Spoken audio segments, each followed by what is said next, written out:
वज़ीर-ए-आज़म शहबाज शरीफ दौरे तुर्कमेनिस्तान के लिए अशकाबाद रवाना। वज़ीर-ए-आज़म तुर्कमेनिस्तान में आलमी फोरम बराए अमन व एतमाद में शिरकत करेंगे। तुर्कमेनिस्तान के सदर ने दौरे की दावत दी थी। आलमी अमन फोर्स में रूस, ईरान, उज़्बेकिस्तान, अज़रबैजान, ताजिकिस्तान और दीगर सरबराहान भी शरीक होंगे। शहबाज शरीफ तुर्कमेनिस्तान के सदर से मुलाकात करेंगे। शहबाज शरीफ की दौरे के दौरान दीगर ममालिक के रहनुमाओं से भी मुलाकात मुतवक्के। इसहाक डार, अताताड़, अवैस लगारी भी हमराह हैं।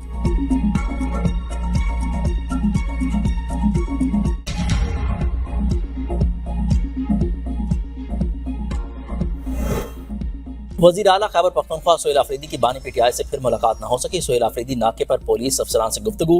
कहा कि एक वज़ीर आला को रोकने के लिए आपने बैरियर लगा रखे हैं, ये अहकामात कौन दे रहा है?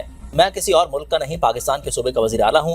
आप क्या पैगाम देना चाहते हैं? हम यहाँ आइन और कानून के मुताबिक मुलाकात के लिए आते हैं, आप हमें रोक लेते हो। कहाँ तक हालात लेकर जा रहे हो? पाकिस्तान का गलत इमेज दुनिया में जा रहा है। बंद कमरों के फैसलों ने सूबों को नाकाबिल तलाफी नुकसान पहुँचाया। हम के लिए हर इकदाम कर रहे हैं।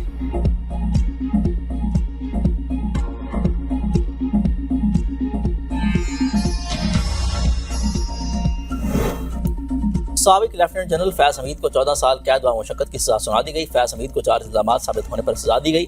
सियासी सरगर्मियों में मुलविस होना, ऑफिशियल सीक्रेट एक्ट की खिलाफ वर्जी, इख्तियारात और हुकूमती वसाइल के गलत इस्तेमाल और अफराद को नाजायज नुकसान पहुंचाने के इल्जामात शामिल। तवील कानूनी कार्रवाई के बाद अदालत ने फैज हमीद को तमाम इल्जामात में मुजरिम करार दे दिया।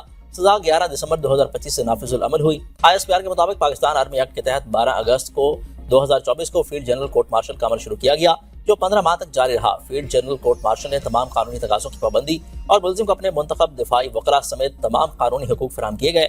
सजा याफ्ता को मुतलका फोरम में अपील करने का हक भी हासिल है। मुल्जिम की सियासी अनासर के साथ मिलकर मुल्क में अदम इस्तेकाम पैदा करने की कोशिश में शमूलियत और दीगर मामलात का अलग से जायजा लिया जा रहा है।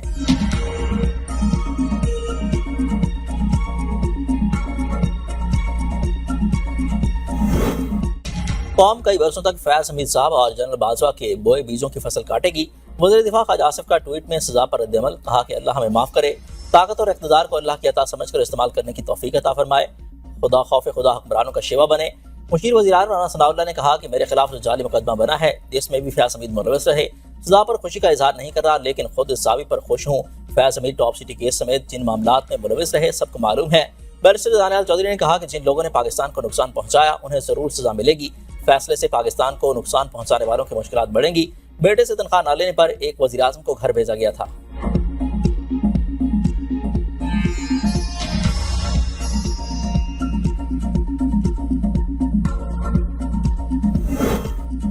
फैज हमीद को सजा पर साबिक अटॉर्नी जनरल और माहिर कानूनदान अशतर औसाफ ने कहा कि कोई कितने ही बड़े मनसब पर बैठा हो, एहतसाब सबका हो सकता है। फैज हमीद को भाइयों ने सजा दी है। साबित हुआ कि एहतसाब बिला तफरीक होता है। दिफाई तज़कियाकार अब्दुल्ला गुल ने कहा कि फैज हमीद पर संगीन नौयत के इल्जामात थे। अडियाला जेल में बैठे दीगर मुल्जिमों को सजा के हवाले से किसी गलत फहमी में नहीं रहना चाहिए। माहिर कानून राजा खालिद ने कहा कि साबित हो गया कि कोई कानून से बालातर नहीं, जो जुर्म करेगा उसे सजा मिलेगी। वज़ीर इत्तलात अताउल्लाह तारा ने फैसला हक सच की फतह करार दे दिया। कहा कि रेड लाइन क्रॉस करने वाले एक शख्स को सजा हुई। साबित हुआ कि फैज हमीद का सियासत में अमल दखल था। इख्तियारात के गलत इस्तेमाल का इल्जाम भी साबित हुआ। फैज हमीद PTI के मुशीर थे। फैज हमीद ने अपने अथॉरिटी को गलत इस्तेमाल किया। सियासी मामलात की मजीद तहकीकात होगी। फैज हमीद को मौका दिया गया कि वो अपना दिफा करें और गवाहान भी पेश करें। तमाम गवाहान के बयानात कलमबंद करने और शवाहिद को सामने लाने के बाद इंसाफ पर मबनी फैसला आया। कानून से कोई बालातर नहीं। फौज में खुद साबिक अमल बहुत मजबूत है, जिसकी वाज़ेह मिसाल सब ने देख ली।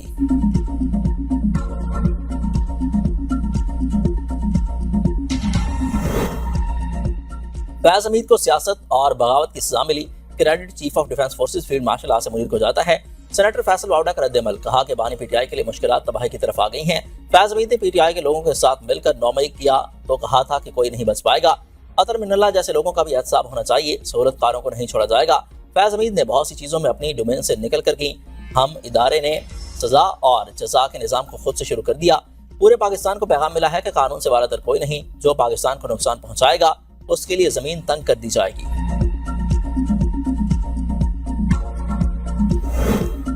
आदिल राजा लंदन में रुस्वा। साबिक ब्रिगेडियर राशिद नसीर सुरखरू। लंदन की अदालत ने आदिल राजा के इल्जामात को झूठ और बहतान करार दे दिया। 50,000 पाउंड हर्जाना और भारी कानूनी अखराजात ब्रिगेडियर राशिद नसीर को अदा करने का हुक्म।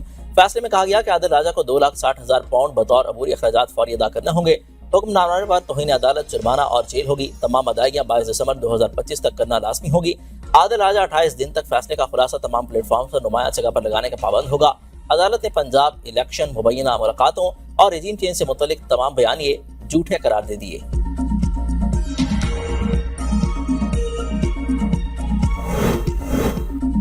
मेटा के आला स्टाफ वफद की वफाकी वजीर शिजा फातिमा से मुलाकात, डिजिटल पॉलिसी, टेक्नोलॉजी, गवर्नेंस और सोशल मीडिया प्लेटफॉर्म की सिक्योरिटी पर तबादला ख्याल, ऑनलाइन फ्रॉड और उनसे बचाव के लिए हिफाजी प्रोटोकॉल पर ताउन बढ़ाने पर इत्तफाक, शफाफ डिजिटल स्पेस की तश्कील के लिए मुश्तरका इक़दाम जारी रखने का आज़म। पाकिस्तान को IMF से कर्ज प्रोग्राम की तीसरी किस्त मसूल, 1 अरब 20 करोड़ डॉलर स्टेट बैंक के अकाउंट में मुंतकिल। आलमी मालियाती इदारे ने 8 दिसंबर को पाकिस्तान की रकम की मंजूरी दी थी। 1 अरब डॉलर जारी कर्ज प्रोग्राम की तीसरी किस्त के तौर पर फराहम किए गए। मौसमियाती तब्दीलियों से निपटने के लिए 20 करोड़ डॉलर जारी हुए। स्टेट बैंक की रकम मुंतकिली की तस्दीक।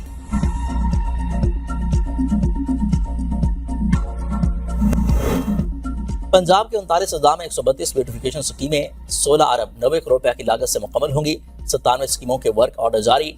88 ब्यूटिफिकेशन प्रोजेक्ट शुरू होंगे। मरियम नवाज का मरकजी बाजारों में रोड के दरमियान ग्रीन बेल्ट बनाने का हुक्म। हर शहर के ब्यूटिफिकेशन प्लान में वाटर फीचर, फुआरे, मसनूई आबशारें शामिल करने की हिदायत। ब्यूटिफिकेशन प्लान फेज की मुकम्मल तकमील के लिए फरवरी से मई तक का हदफ मुकर्रर। कोई एक बाजार नहीं, शहर शहर के हर कोने को साफ सुथरा नजर आना चाहिए। वज़ीर आला के इजलास में हिदायत।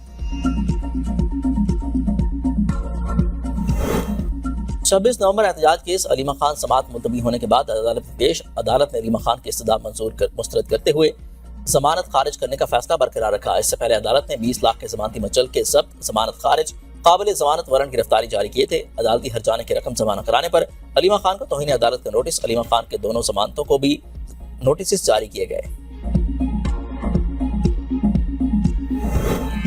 सुप्रीम कोर्ट ने ईमान मजारी और हादी अली चट्टा के खिलाफ ट्रायल पर हुक्म इम्तना जारी कर दिया। इस्लामाबाद हाई कोर्ट में अपील पर फैसले तक ट्रायल कोर्ट को कार्रवाई आगे न बढ़ाने की हिदायत। जस्टिस हाशिम काका ने रिमार्क दिए कि ईमान मजारी और हादी अली चट्टा का किरदार बहुत अच्छा नहीं रहा। दोनों वकरा हैं, लेकिन ट्रायल में भी एहतजाज करते रहे। मातहत अदालत के जजेस को किसी सूरत बेतौकीर नहीं होने देंगे।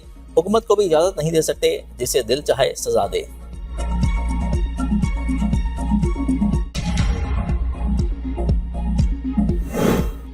आर्ट डिस्कोर्स की जाने से मजमूई तौर पर 8 अरब से जायद की ओवर बिलिंग का इंकशाफ। कायमा कमेटी ने मामला सैली कमेटी के सुपुर्द कर दिया।